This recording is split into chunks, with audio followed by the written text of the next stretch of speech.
मु पवित्र साउंता विधायक लक्ष्मीपुर। आपण जानती कोरापुट जिला नालकोरे दीर्घ 46 वर्ष हेलाणी नालको स्थापित होगा सत्वे दामनजोड़ी अंचल और दामनजोड़ी पारिपार्श्विक अंचल जो तुलन उन्नति होगा कथा जो तुलन स्थानीय नियुक्ति गुरुत्व दि जावा कथा आज पर्यंत हो पारला नहीं।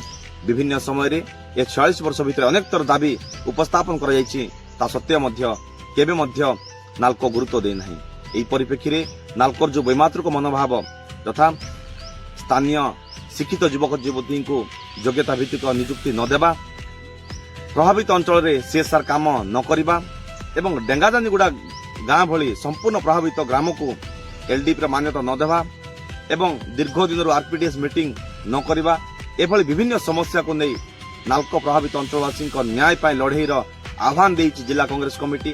तेणु अनुरोध करुच्ची समस्त कोरापुट जिलावासी को आसंता 6 तारिख फेब्रुआरी मास शुक्रवार दिन कोरापुट जिलार समस्त जनसाधारण आसी ये जन आंदोलन बंद डाकर आसी सामिल होगा सहित सहयोग करवा हेबे, जाफल आम अंचल हक अधिकार जिला प्रशासन राज्य प्रशासन जाना सहित ये अंचल हक अधिकार साधारण लोक मिल पार। तेणु समस्त अनुरोध करुच्ची कार्यक्रम को आसतु एवं कार्यक्रम को साफल्य मंडित करंतु।